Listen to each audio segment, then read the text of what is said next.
ګولۍ وخورمه جوخه کېږي چې ګولۍ نه وخورمه بیا دې واپس تخت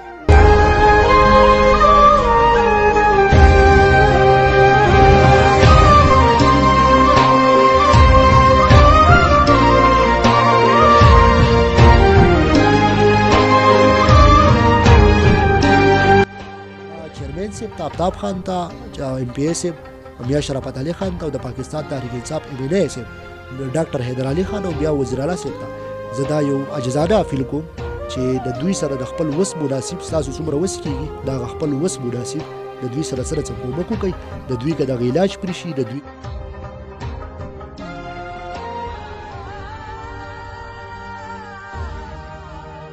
چې دا ورور تقریبا د تیر 2 میاشتو تقریبا په دې کټ پروت دی چې نه دی ودرېدی شي نه دی ګرځېدی شي نه دی کېناستی شي ډېره زیاته ګرانه ده او که بل طرف ته موږ وګورو د هغوی والد صاحب چې کوم دی چې هغه په خپله هم داسې د 13-14 کالو دغه معذوره دی او په خپله دغه د معذورۍ سره ژوند کوي زه یم چې کله کله به دی په سوچ کې ځي چې یاره دا ژوند څنګه روان دی مایوسه شي انسان ډېر زیات خفه شي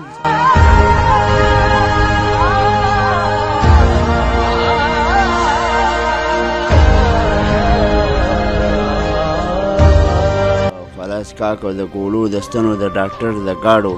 د دې وس نه لرم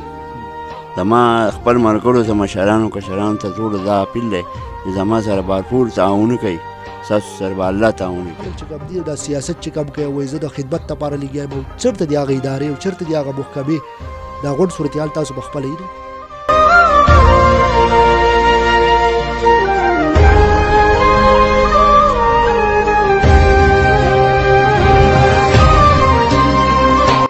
اعوذ بالله من الشیطان الرجیم بسم الله الرحمن الرحیم شروع کوم د الله د لوی د نوم نه چې بخونکی مهربانه دی رازق ته مخلوق دی او خالق ته مخلوق دی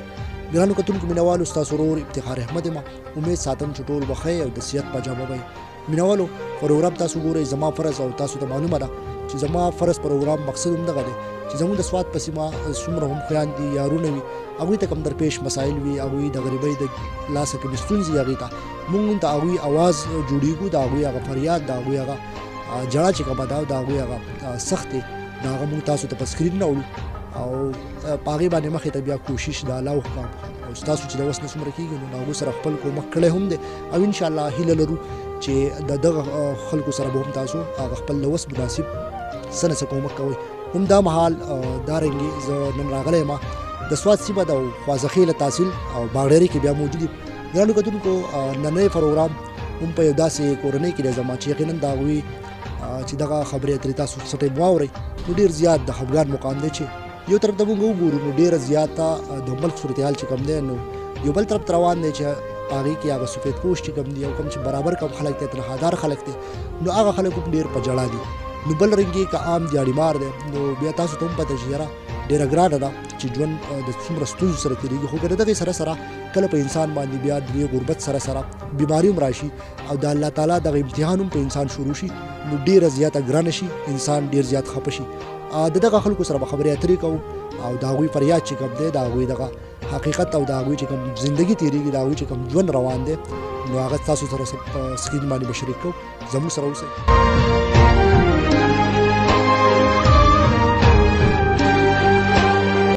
ملګرو سره چې ما تاسو ته وویل چې زما فرض پروګرام دی او موږ په باغډیرۍ کې موجود یو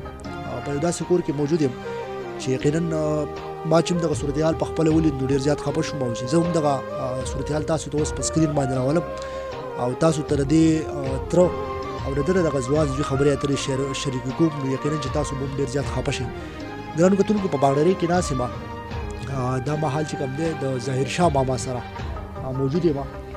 د هغوی سره خبرې اترې کوو چې د هغوی ژوند څه تېرېږي هغوی په خپله د خپلې خپې نه هم بیمار دي او بیا د دې سره سره چې د ده کوم 2 بچي دي ځوان نو په هغې کې چې کوم مشر زوی دی حمید شاه نو هغه په خپله هم دلته کې په نږدې ورځو کې د یوه حادثې شکار شوی دی چې هغه ورته هم په کور کې دغه په کټ کې پروت دی چې نه کېناستی شي او نه ګرځېدی شي بس په دغه کټ کې پروت دی ګرانو کتونکو له دوی سره خبرې اترې کوو چې د دوی ژوند څنګه تېرېږي السلام علیکم وعلیکم السلام تره څنګه حال دی خیر خیر خیر خپل نوم راته پوره ووایي زما نوم ظاهر شاه دی او تاسو د کوم ځای د مدین اوسېدونکي یو او باغډیرۍ ته په مجبورۍ راغلي یو هلک مې راتاو شوی دی په جومات کې کار کوو راتاو شوی دی 14 فوټه کې راتاو شوی او په ملا کې رډ لګېدلی او د ډاکټر راته بیا وایي چې لکه تاسو دله په کرایه کور راغلی او که نه چل وکړئ د هلک د دې ځای نه وباسئ زموږ په کور کې ډېر یخ و د یخ د وجې نه او د غریبۍ د وجې نه موږ رالو دلته کرایه مې کور واخیست او 6,000 روپۍ د دې کور کرایي ده او هلک د ګاډو د وړو راوړو د خوراک څښاک د راشن د هر شي زموږ ته ضرورت دی یو د الله سره ده نور زموږ سره څه نشته دا راته ووایي چې زه چې تاسو په خپله هم کمینه باندې تاسو په خپله هم معذور یې څومره وخت شو او دا د څه وجې نه راغلی دا زه وړوکی وم او په بازار کې ویګن ووالم نو د ګاډي او د پټواري د منځه زما دا خپه ولګېده او دا کټ شوه زه بیا څه وخت کې ښه بیا پیسهدانې راوختې د هغې سره بیا زخم پکې راغی د دې زخم اوس د دې د خوږېدو خو زما خیال ده چې دغه 45 یا 46 کال به زما عمر او د دې خپې چې د دې خوږوالی دا 14 کال دی چې زما سره لږ ډېرې پیسې وشي نو زه پرې د دې علاج وکړم او د کور خرچه نو اوس زما هلک راتاو شو د هغه په ملا کې رډ لګېدلی او 2 ماشومان دي دا راته ووایي چې په هغه ټیم باندې تاسو د دې خپلې خپې علاج ونه شوي د غربت په لاسه غربت او د غریبۍ د لاسه تاسو په خپله 2 وروڼه یې موږ 2 وروڼه او هغه بل هم چې ورور ستاسو دی نو هغه هم ځانه په خپله خواري خسکي کوي ځانه په خپله مزدورۍ او په خپله زندګۍ کې مصروف او د ګاډۍ مزدوري کوي ځانه د خپله خپزه مو سره لږ وښایي چې علاج هم زما سره څه وس نه کېږي او چې ګوډۍ وخورم جوخه کېږي چې ګوډۍ نه وخورم بیا داسې واپس تښتي تاسو لیدی شئ تاسو زما مینهوالو ته به دا زره کیمرې په سترګه باندې نږدې نو د دې اوس لکه علاج چې کوم دی هغه هم داسې بند دی هغه هم بند دی او متاثر دی ډاکټر درته څه مشوره درکړې وه چې یاره مثال په طور ستاسو د خپه چې کومه ده دا یا ټیک کېږي یا دې ته به مونږ مصنوعي بله خپه لګوو نو په هغې خرچه مرچه څه راځي څه ډاکټر سره مشوره شوې او ډاکټر خو راته وایي چې لکه دا ښه شي نو بیا به مونږ تا ته خپه ولګوو نو دا به په څه شي کېږي پیسې خو زما سره نشته چې ګوړۍ والم دا وخوره دا ښه شي تقریبا هسې په دې باندې به ستاسو څومره خرچه راځي چې ستاسو د خپاوله راټوله شي او بیا د هغې نه بعد بیا ممکنه وینو چې دې ته یو مصنوعي خپه یا د خپل وس مناسب یا داسې څه رول وي زمونږ چې هغوی تاسو له دغه اخراجات چې کوم دي نو هغه چوت کړي او ستاسو سره مدد وکړي خو دا راته ووایي چې هسې تقریبا ستاسو په دې خپه په دې راټولېدو به څومره خرچ دغه 1,40,000 1,50,000 روپۍ په دې خرچه راځي پرایویټ سردار شاه چې وخورم د هغې سره خدای پاکه کوي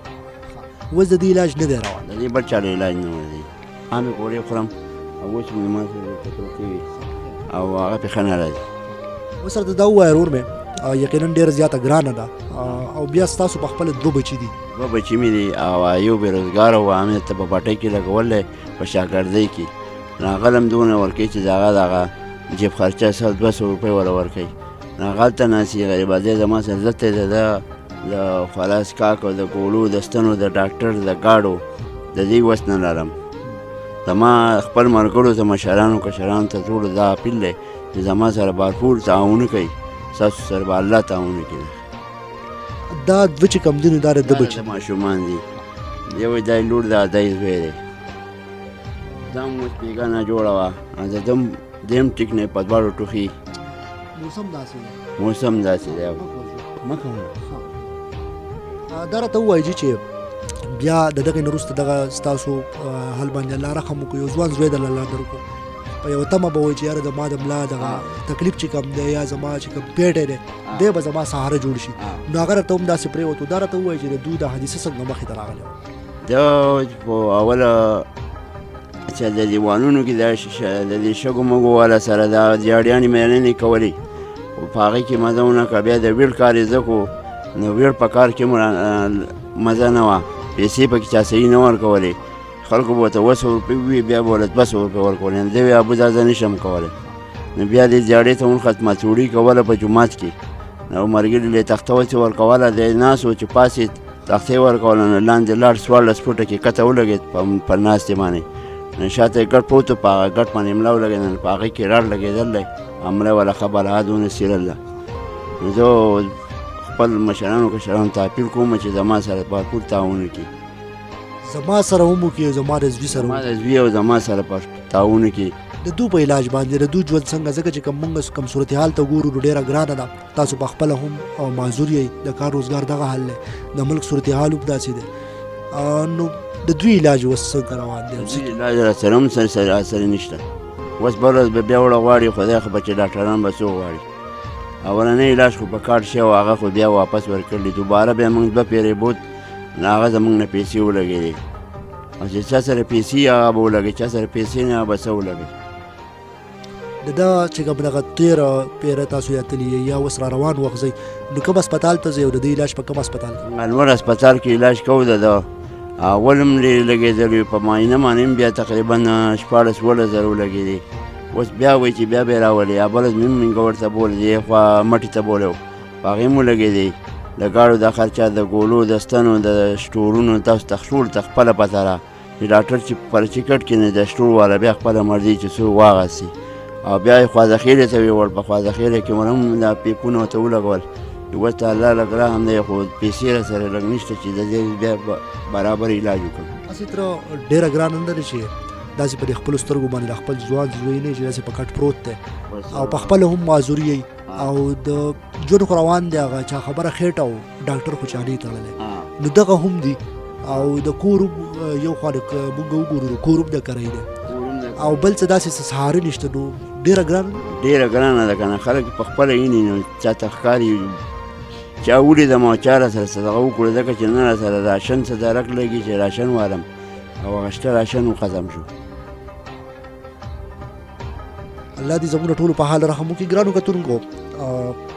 د ظاهر شاه تر خبرې اترې تاسو واورېدې، یقینا ډېره ګرانه ده. د دوی چې کوم مشر زوی دی، تقریبا 24-25 سال عمر دی د هغوی او شادي شوده دی، واده یې کړی دی الحمدلله. دا 2 بچي ول هم الله ورکړي دي. خو زه ووایم نو ډېره زیاته ګرانه ده، ځکه چې دومره لویه کډه شي او بیا داسې د کرایي کور شي او بېروزګاري شي او بازوري شي، نو د هر طرفه د الله امتحان دی. الله دې د دوی په حال رحم وکړي. سره زموږ د دې خپل ورور سره خبرې اترې کوو چې د دوی ژوند څنګه تېرېږي او سوال غواړي. السلام علیکم. وعلیکم السلام. جی څنګه حال جی؟ خیر دی؟ خیر دی.